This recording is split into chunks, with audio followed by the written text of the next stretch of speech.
Welcome to All Our Parts, where all of it is brought to the table. The messy, the joyful, the mundane, and everything in between. Where we talk about that terrible friendship breakup, where we talk about how we've lost ourselves and how we've come back to ourselves. This is the show that will offer strategy, a laugh, and maybe a cry, but you'll leave feeling like you can make the steps towards being your most authentic self. This episode is for my corporate baddies, my girl bosses who have attached so much of their identity and self-worth to their work. This conversation with Melissa was just the reminder that I needed, that our identities, that our worth, our value is not attached to our work, and we are inherently whole, just as we are. And so I'm gonna let Melissa and I take it away, and I hope you really enjoyed this episode. Hello, everyone. Welcome back to All Our Parts. I am your host, Jasmine Proctor, and I am here with Melissa. She's the co-host of Full-Time Freedom podcast. She is based in Australia. I'm so happy to have you here today. Thanks, Jazz.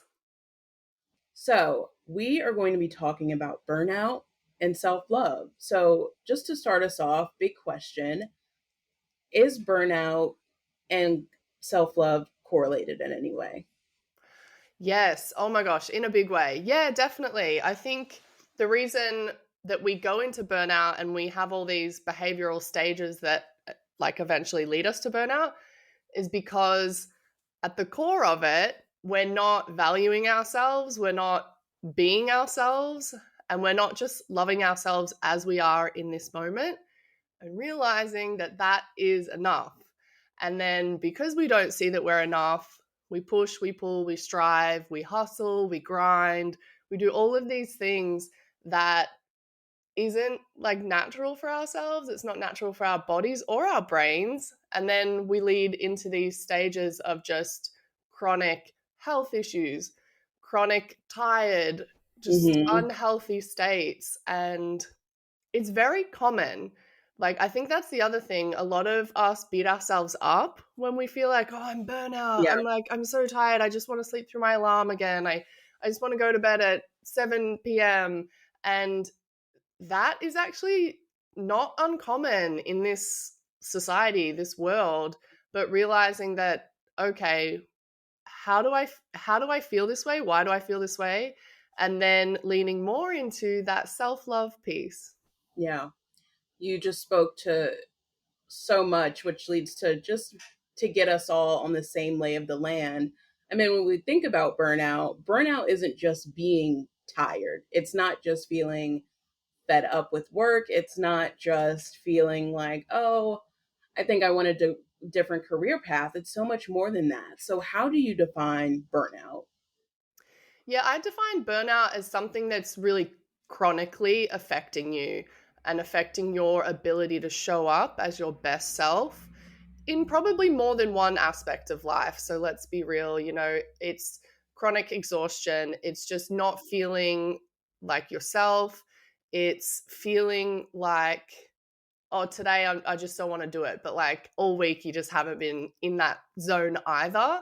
Yeah. So it really has a chronic piece to it. It's not just like, oh, I woke up on the wrong side of the bed today, or I am, just having a mood. It's like something that's affected you longer term that you can't seem to shake no matter what you try. Yeah, it is a physical, it is physiological, it is psychological too. It's this idea that, oh man, I'm waking up, I'm feeling physical exhaustion, I am feeling mentally exhausted, not able to quite pinpoint what. And I feel like it's almost terrifying sometimes to look at our jobs as the source of burnout, because then that means we have to do something about it. We might have to do something with it, or come to terms with the fact that we have invested so much of our identity, so much of our self-worth into the work that we're doing. Yeah, I feel like burnout, when I think about this, I'm like, it's like we're like batteries, right? And my phone shows me the percentage of juice that I have left on my battery. And like I could leave my house in the morning on 30%. And I feel like a lot of people are just like kind of going around at like 30% fully charged. And then I know, but at some point during the day, my phone's going to die, or like I'm going to basically ration the apps that I use because I don't want to use up all the battery before I can recharge. But like that's not a way to live. Like we need to be able to access all of our parts all of the time and show up as ourselves, as our true selves. Yeah. So we need to get to 80%. So we need to be like recharging our battery before it's like mission critical. We need to be like at that 80%. And I get a notification that says your battery's fully charged. You can unplug now. And I'm Hmm. like, nah, I'm going to go to 100% just in case. Like I always do that. And I don't think it's good for the battery. Someone told me that, but I'm like, no, I want 100%. So, I feel like we need to be functioning at that 80%. Anything on top of that is a bonus so that we can start our day, we can live our lives knowing that we can tap into all of our potential all of the time and be okay with that because, we are taking care of ourselves enough to get to that point. Yeah. And then, tagging right along the battery analogy, once we are charged up to 100%, we don't need to go full throttle and use up all of that 100% that we have. We don't need to wake up and say, oh, 100%, boom, go back and practice the old habits. It's almost like, okay, great, I'm at 100%. And now I need to evaluate and really look at how can I incorporate self-love? How can I prioritize myself in my work, in my business? Yeah, no, that is so real, Jazz. And yeah, I agree. And I feel like where the self love piece comes in is, when we're functioning at that 30%, like if you were to sort of get a transcript of our thoughts throughout the day, it would be appalling how mean we are to ourselves. And like Mm, that negative self talk, I would not speak to anyone else in my life, anyone else in the world. But like I say the meanest things to myself. mhm. And I think we all do, right? Like it's just rife the amount of negativity that we have absorbed from other people, from Mhm. society, from media. Like it's no one's fault, but I think we do have a responsibility to sort of unpack that and be like, well, whose thoughts are they? And Jazz, I Yeah. know you talk a lot about this on the podcast, but like, okay, so, for probably 32 years of my life, I walked around telling myself I'm an effing idiot. I'm effing dumb. No one effing cares what I say. Like, and that was real talk, my internal talk. And I was like, wow, that wasn't me. I Yeah. didn't think of those words. Like, that came from my brother when I was growing up. He didn't say it all the time, but he would say it occasionally. And I absorbed that. And that became my inner self talk. Yeah. And we go around beating ourselves up, but okay, so we know that that didn't come from us, so what does? Like take that out of it, unpack it and say like, okay, if I don't have those thoughts, then who am I? Oh, I'm actually not that bad. Like people do care about me, people do listen to me, I am making an impact. And getting real about that and starting from the inside out to say like, I believe that I'm okay. I believe that I'm enough. Mhm. And then watching our external reality start to reflect that because we're no longer being so mean to ourselves. We're getting closer to that 80% charge. Yeah. You just spoke to a really critical piece, but a very challenging piece. And that's identifying what is our internal voice? Who is our internal voice? Is it ours? I find myself with work of when I'm getting into that spiral of I'm not doing enough, I'm not enough, and this, that, and the other. I have to stop myself and ask, when I was born, did I think about myself this way? Or when I was 2 or 3, is this how I felt about myself? And when I asked myself that question, it was honestly jarring at first because I recognized I'm like, child me did not think of myself this way. The innocence and naivete is lost when external factors start to develop our internal voice. And then I realized, oh, it was family. It was people who I surrounded myself with so often that were starting to be a culmination of my internal voice. And I basically had to spend lots of time in therapy unpacking, like, okay, this is where I got it from. I do not want this clouding or muddying up my internal voice, because I want to be able to move with confidence. And truthfully, I don't want to always be beating myself up every time something that isn't going to plan happens. And because that also contributes to burnout, when we are beating ourselves up, when we are working from a place of shame, we are just, we are not, like, that self-compassion isn't being incorporated, and then we're just tired because it's just a spiral and it loops and it goes round and around, basically. Yeah, absolutely. And what you just highlighted there, Jazz, is that becoming aware. And I think sometimes, we're living our lives and we're like, oh, I don't have time to like sit down and think about it. But it's something that we can just track throughout the day. Like, for anyone listening, it's like, just write down, okay, I just had like a really mean thought. Write it down, look at it, be like, wow, who does that sound like? Oh, if I were to guess, it sounds like my uncle, Yeah. whatever. Hmm. And that can be a great activity. But I think what you're really, that next step there is, okay, figuring out, we know who it came from. It didn't come from us.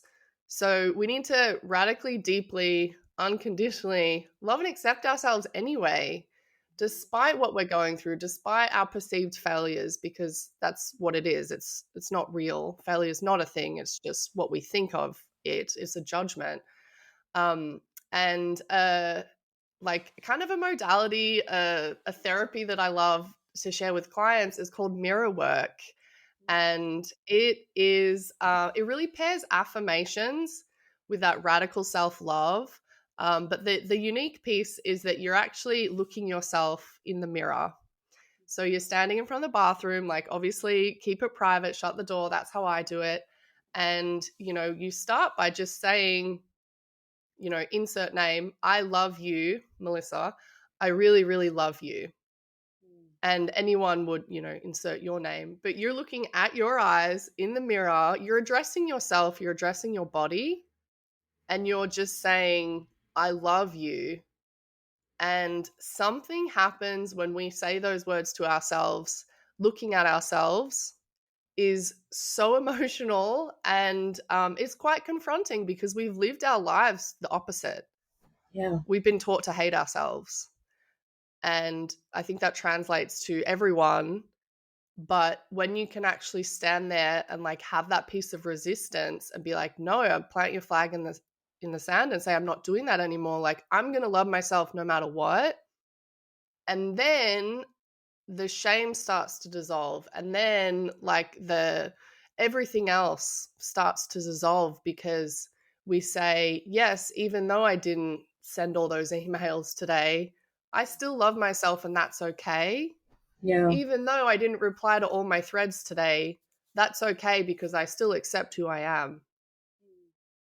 And when that happens, it is really that kind of concrete step to like get us to that next stage of like, okay, I don't need to do the burnout activities anymore because like I don't feel like I need to be more than who I am, because Yeah. that's enough. Melissa, that was just so powerful what you just shared. I mean, my first thought is, the research says that eye contact is one of the most vulnerable things we can share with another person. But to have eye contact with ourselves, to look at ourselves deeply and say, regardless of the day, regardless of what you did or did not do today, you are enough. You are still loved. You are still so worthy. And that all that just peels away the layer that our worth is defined by our action or our work. And it is the affirmation that we are whole regardless of. And I think we don't always give ourselves enough space to do that. I know I do not always give myself enough space to do that. And thinking about when I think 2 jobs ago, I worked in like a case management setting, and I was so passionate about the work, and I was like, okay, I want to do more. I want to do more. I want to do more. And it was right around COVID as well. And I'm buying things for the kid, and I'm just doing so much, and I am exhausted. Like I've hit my peak, and I'm like, oh, I need to take a nap. And then the nap doesn't work. And then I'm like, oh, I need to go to the beach. And then I'm going to the beach every single weekend, and that's not working. And then I'm coming into work sobbing because I'm not quote unquote doing enough. And it got to a point where my immune system was like, you have to make active changes or I'm going to sit you down. And it actually did sit me down. I was deeply ill. Fevers, chills, heavy fatigue, like chronic fatigue. It was so hard to even like cook meals sometimes. And long story short, I quit that job, and my health made significant improvement in a way that no blood work could even conceptualize. And so after that, I was like, oh shoot, I got to make some real changes. I deserve to offer myself so much more love. And it totally rippled having to set better boundaries with work, what work looks like for me. And even it also reshaped a lot of my relationships, how I show up in my relationships, because I can't say that the patterns that were showing up at work weren't also showing up in my relationships. They all, ultimately work together. And now I am much more vigilant about when my stress levels become too high, because I'm like, it's not worth it. Yeah, absolutely. Were there, and that was so beautiful, Jazz. Thanks for sharing. What sort of, do you do self-care techniques now? Like how do you kind of how do you sort of stop yourself getting to that burnout point? That actually happened this week. I found myself I was working, and I kind of have given myself a mental stop sign. And also, I have been on antidepressant that works for me. I'll be very honest about that. I've been on Prozac for the last 2 years.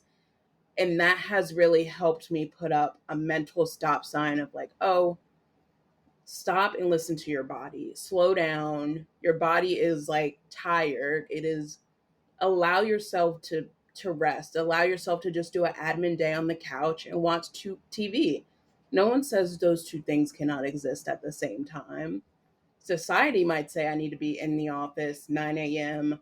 with my coffee, having a working lunch, but I can decide like, no, my body's asking for something different. It's asking maybe to take a nap in the middle of the day. And so I'm much more aware of, and I'm almost much more sensitive of the awareness to my body, because I know what the other side of that feels like. Oh, that's so good. You're a pro. I love that mental kind of stop sign. I have something similar where, yeah, 4 years ago, probably 5 years ago, I was in my very last corporate 9 to 5, and I was working in a hospital during COVID, and enough said, right? We can all imagine. Yes. And I just ended up in the emergency room with like chronic abdominal pains one night. Like I felt like my body was exploding, and the no one knew what to do. They were like, okay, we did all the tests, we ran all the things. I don't know, like go home and see how it goes. And I was Hmm. like, but I couldn't stand up. Like I had these chronic pains. And I think when our body says like, no, enough is enough, that's always the sort of catalyst for these like journeys, right? And I remember just being like, that's not good enough. I need to figure this out. And the more you dig, the more you realize it's like, no, I actually, that was a significant time in my life of several years in a row where I hated myself. Mm, Like I look back in those photos and I just have such compassion for who I was, because yeah. I just want to reach out and hug myself, because It was a tough time mentally, self-image wise, all of that. And yeah, so I've definitely seen that side of what that burnout can lead to. But before I now when I in my business, I get to the point where I'm like, I have a similar thing. If I have these racing thoughts, I'll stop. If I Yeah. the other thing, the one trigger that I'm like, no, I need to shut my laptop and go to bed is when I'm like, oh, let me just do one more thing. And it's like 8 or 9 o'clock. And I'm like, oh, let me quick just like send that email. Let me quick just review this marketing, whatever. And I'm like, no, that's it for me. Like if I have a scarcity mindset, and I think that's what it is too, is if I feel like a scarcity of time or a scarcity of ideas or something, that's where I'm like, no, because abundance is where it's at. That's like our natural state. And that's where love is. You Hmm. don't ration love. You don't say love only goes to this person, you get this much, you get this much. Abundance is our natural state. And then every time I go into the scarcity, that's where I'm like burnout territory, because Hmm. I'm like going to hustle and I'm like trying to, work it and stuff. And those are my indications of like, okay, enough is enough. Thank you so much for sharing that. And I so deeply resonate and empathize with what you just shared because all of my health stuff was also during COVID and I was getting blood work done. They were like, "You don't have COVID." I'm like, "Well, I'm falling out in my garage. I would like to know what's going on." And they're like, "Okay, we'll run these tests." And there was still nothing. And, to tie in both of our stories, it's not just the mind, but there's this deep connection to the body Mm, that we don't always pay attention to, that we don't always trust is giving us honest indicators. Why? Because society says laziness. Society says you need to do more to have more. Society says this is what the American dream looks like. And our bodies are telling us when enough is enough. And our bodies will, as I say, it will sit us down if we are not going to sit down ourselves. And it sounds like both of us can attest to that's something that it's harder to get back up. It takes much more work versus just saying, you know what, there are some limits that I need to set. I think for me, one of my main, I think in trusting myself is trusting my gut feeling about something and allowing that to be enough and processing it from with an outside third party or with my therapist if my gut might be misleading me or might be responding just based on previous experiences, but truly leaning into knowing what is right for me and trusting that without an outside opinion, trusting that without it looking like the right thing to do or whatever the case may be. But even that is sometimes it's frowned upon because our intuition will sometimes steer us from what is popular or what is what is considered a productive work dynamic. absolutely. And intuition, like I love that you bring this up, Jazz, because intuition can't be proved. It doesn't always match what we think is logical. Like you can't always back it up with data. And that's why it freaks us out because, we're like in this burnout, like super highly dysregulated state. And we need data and we need to make the best decision and optimize and all that. But it's like intuition is our inner guiding light. It's like our inner compass, right? And like the magnetic north, like when the needle goes magnetic north, like that's going to take us to the thing that's best for us. But how often do we have examples in our life of going against intuition and you're like, I knew it. I knew that person was shady. I knew that they were going to do me wrong. I knew that that was going to happen. I knew that was a bad choice. I knew I shouldn't have done business with that person. Like everyone has a million examples of those. For sure. Yeah, but it's but it's like we need a million examples of the other side of like, wow, I really leaned into my intuition when I was at a fork in the roads and I just listened to what my gut was telling me and I went with it. unquestioningly, and it led me to this amazing outcome. Like, that's what I would love for the world to do more of. And I think when we can start to lean into our gut for our intuition, like you were just saying, Jazz, is like you start to develop that muscle, it becomes stronger, and that can kind of become a little part of your internal voice. Is like, oh, hang on, I'm going to turn the chit chat off up in my brain and listen to what my gut says. And what I love to do with clients is like figure out in your body, like, how does a yes sound? Like, actually kind of get quiet, take some deep breaths, just kind of be just in your vibe for a minute, for probably 5 to 10, and just ask yourself a question that you know is a yes. Hmm. And just sit with that and be like, okay, wow, I feel like a lightness in my chest.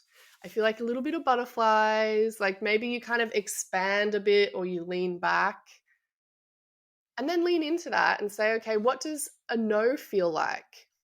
And then you ask a question of what you know is a no answer. And then you pay attention and you lean into, okay, how does a no show up? Is it the opposite? Is it something else? Maybe it's like a pit in your stomach, or maybe it's like a little shiver or something. Hmm. And that kind of, when you calibrate your intuition in that way, you can start to leverage your intuition for decision making. And that is where it gets so juicy for business. So juicy, because it's like you can't make a bad decision with your intuition. Like, it's got your back. Well, that you just tie up the scarcity versus abundance mindset so clearly. I think abundance is terrifying because sometimes we can look at something and say, oh, it worked out, and then go, oh, it was that simple. Like, we have this idea that something has to be hard or it has to come with a struggle. But if we are truly in alignment with our intuition, if we are in alignment with abundance, it will flow. That's not Mm. to say that there won't be work attached to it. That won't say that there's no effort required, but it will flow. And because burnout disconnects us so much from our body, we often then get into this idea that urgency is what is going to drive us and make us move. And I recently made a post where I was like, urgency is basically fear on Red Bull. It's like this need to do, this need to accomplish, this need to overcompensate for the insecurity that we are feeling about ourselves in that moment, because that burnout has connected us to urgency and has disembodied us from our intuition. Yeah. Yeah, that's amazing. It's, and I mean, I want to even discuss COVID a little bit because I feel like COVID also really shifted the way we address burnout, even with a lot of us who now work from home mostly. And how have you been able to set limits in your business post COVID? Yeah, what I love is just boundaries, like time boundaries at a very like low-hanging fruit kind of basic level, is just decide what you have capacity for. Like on any given day, on any given week, like what are the things you want to focus on, sort of at a starting point. And there might be 2 to 3. We don't want to get crazy, because if we go 10, then it's like it's not going to get done, and then we'll feel bad about it. So let's start with just a couple priorities, and then decide, okay, today's Monday. What time am I going to fit this in? And sometimes that might look like, taking clients from 9 to 12 or 9 to 11. And then Mhm. that's your client time for the week or for Mondays. And then it might be emails from 1 to 2 sort of thing. So it's like it's deciding what that time boundary is and sticking to it. So to give you a real example from my life, today is Thursday for me. So I do podcasts kind of first thing in the morning, and then I Okay. run into clients. So I'll do clients for a couple hours from like 9 to 11. And then I have that lunch break. And then I'll do sort of podcast recording or radio slots, radio interviews for my radio show. And I know when my week starts that like on this day I'm going to be doing this, and that just it puts it in a container for me. So I'm Hmm. not spending, you know, an hour every single day being like, oh, I have a client. Okay, I've got to mentally get in the zone. I got to energetically get in the zone. I got to look nice. I got to put my camera on and get the light out. So it's like, okay, it's finding these efficiencies. It's kind of a time boundary, setting those boundaries, but also like a batching mindset. So like figuring out, okay, how can I batch this work so that I'm doing it in one short sprint as opposed to like spreading it out throughout my day. And then like mentally you have all this back and forth of like, oh, I haven't done that yet, or I still have to get that client call. So those are the big ones for me is setting that time boundary and then batching the work for efficiency. Yeah. That I think a time boundary is it also allows space to like compartmentalize the Yeah. day. Like podcasting in the morning, working with clients and this because you're right. It's you have to get into a mindset when working with other people, when talking with other people and being a vessel for someone else to support them. It's a totally different mindset than having a conversation with a friend or going out to dinner or being with family. And so I am with you with the batching piece because I like to be in it. And then when I'm out of it, I like to Mm, be out of it. I don't like to jump out of it and go eat lunch and then jump back into it. I'm like, once I'm done, I'm done. And similar to you, I think time boundaries have also been a real gift for me. In the morning, I love a slow morning. Like I will wake up at 6 a.m.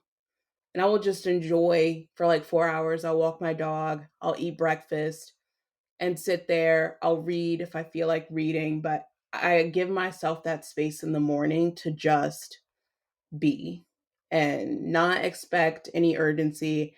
And I've also been incorporating where I don't make any decisions in bed because I'm not awake yet. I am kind of still tired, but I'm laying there. And I found that when I was doing that, I was more likely to order out, or I was more likely to get less than what I needed to done, or I would often make decisions based on how I was feeling in that moment and not how I was feeling at 2 p.m. or 3 p.m. And then I locked myself into this mindset of so tired getting up at 10 a.m.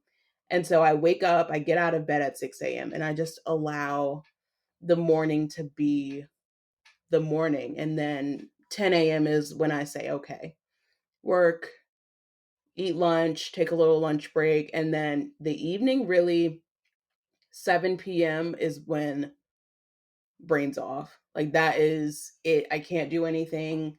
I may be on threads because I feel like that's a bit of a lower maintenance social media task, but I cannot respond to an email. I cannot plan. I cannot plot because and I know I'm tired by then. And so I feel that urgency start to creep up if I'm planning or have this bright idea.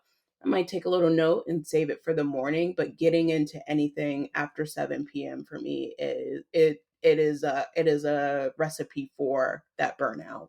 mm, that's beautiful. Slow mornings, everything. That sounds so nice.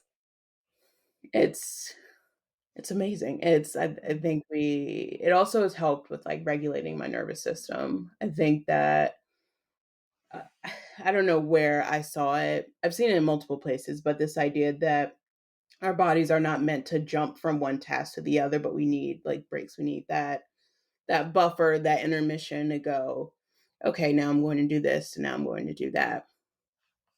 Yeah, absolutely. I love to bake in little breaks into my day for that reason. Because yeah, I get on this burnout cycle, and I can quite easily get back on the treadmill, like towards burnout. Like I'm always like on the edge of that, going in the fast lane. But I think it's hitting like that cruise control and being like, okay, no, I'm cool cruising. I'm gonna get to my. I ride motorcycles, so I think very much like in this all the time. So it's like I'm gonna go cruise control. I will get to my destination eventually. It won't be as fast as I could have got there, but it's still I'm going to reach my outcome. I'm probably going to see more of the scenery. I'm going to enjoy the ride, and I won't use as much gas because I'm going at a comfortable pace. Yeah. And then it's that reminder, that mirror technique that you shared of even going at the pace that is comfortable is enough. We Yeah. are enough as we are. We are already whole. Yeah, absolutely. So, for anyone that is, listening, Melissa, what is your, biggest piece of advice as it relates to just being able to identify the burnout? Or what would you share with someone who is expressing that exhaustion, that just mentally feeling like they can't catch a break, and like a vacation or a sleep just isn't enough? Mhm. Yeah, I would say for starters, yeah, just recognizing that you're in a state of like emotional, chronic, physical strain and burnout, and just, okay, stop, pause, everyone pause, and then work yourself out of it. And the piece that I really want to talk about there is like, do what you love, okay? That's going to pull you out. That's going to pull you out. Not more emails, not more social media, not more doing things for other people, not more taking on projects at work. What's going to pull you out is doing what you love. And what pulled me out of my chronic burnout, and I didn't mention this, but when I was at the hospital like that went into about a 2-year infertility Mm. battle. I don't know how you want to say that, crisis, health situation. And for 2 years, I didn't know if I could have kids because of that. And no one could tell me if I could. Most people were like, I don't know, like wait and see, but like not positive, you know? And I just thought, okay, like I've done all the things. I've even exhausted all my options. I kind of went into a burnout cycle of like figure out my health because that's just like the patterns I was into. But doing what I loved, and that was riding motorcycles. Like, I was like, F this, I'm done. Like, I'm tapping out of this health BS. And I just need to do what I love right now. I just need to ride. I just need to go hit the Mississippi and ride as far south as I can. I lived in Minnesota. I'm going to ride to the Black Hills for 5 days and just camp in nature by myself. Like, that's how I did it for me. And I think when we lean into and give ourselves permission to love what we love, do what lights us up for no other reason than it lights us up. Yes, 100%. I want to co-sign, do what you love.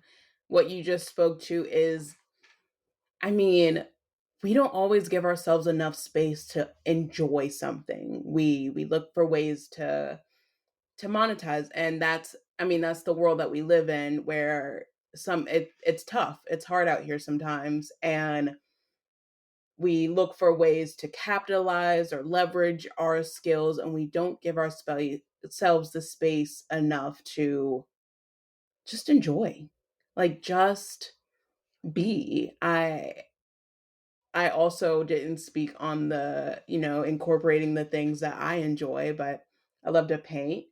Not good at it, and I won't sell it, but it's this creative medium that allowed me to get out of my head, which I think is also another piece that you're speaking to with motorcycling, with going outside, is it's not something we can journal our way out. It's not something that we can talk our way out of. It is expression through the body. In a way, it is connecting with nature. It's connecting with all the senses and saying, okay, this is what is going to light a fire in me. It's not going to be how much money I make. It's not going to be my work. It's not going to be the notoriety of my work. It is going to be being able to just sit down and paint. I even, when slime was a big trend, I bought like a gallon of glue, and I was like, I'm gonna make slime. I was like, the sensory aspect of it, and I still have not made the best slime yet, and that's okay. It is just nice to also be able to make a mess with no repercussions. Like, that's almost inner child healing in a way. Like, no one's gonna say, "Oh, you're making a mess." don't get it on the carpet, don't get it on the couch. It's like, nope, it's my couch and I'm gonna make I'm gonna make slime. And another hobby, I guess, creative outlet that I enjoy is cooking. I love to cook. I love to cook for the people in my life. It was something that I recognized that I didn't need to be perfect, but if I was doing it from a place of love, it would always taste good.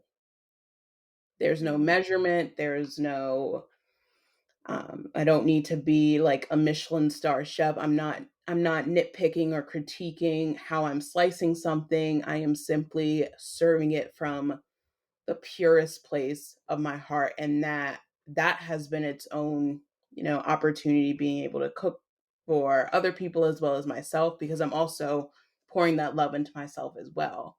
And so I love what I eat, and I want to be able to enjoy what I eat, and I want it to be nourishing, and that has allowed me to definitely be more connected with my body and spirit.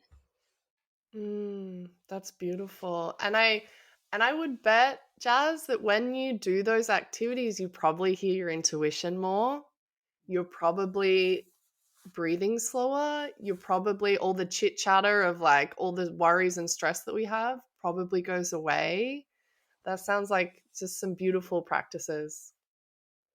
Same to you as well. Motorcycling is cool. Thanks. I love it. I've been riding for like 5 years, and it's just something that I haven't experienced anywhere else. It's different. Yeah. That's how I feel about painting. And it takes me to a different place. And it's not a place that I've found with anything else, really. It's just its own special um, place. Yeah, special. Melissa, this was such an enriching conversation. Thank you so much for taking the time to talk and share. And I can't wait, I hope we stay connected. Just to close out, are there any offerings that you wanted to share with the audience?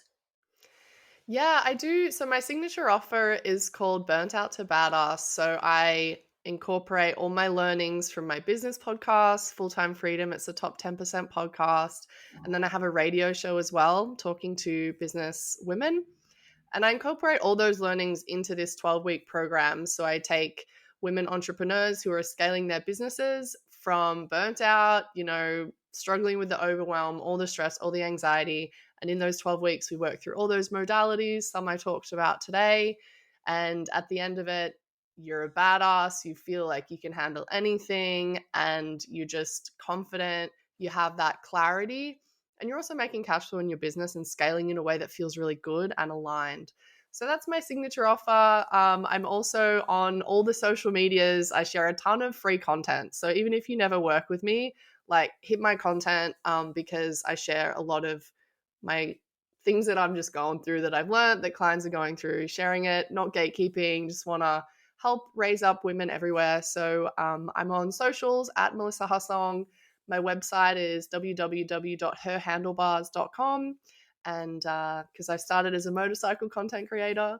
But yeah, if you want a free call, DM me and we can set something up. We'll talk strategy. We'll figure out, where you're stuck in your business, and help you get from where you are to where you want to be. Amazing. Thank you so much. Thanks, Jazz.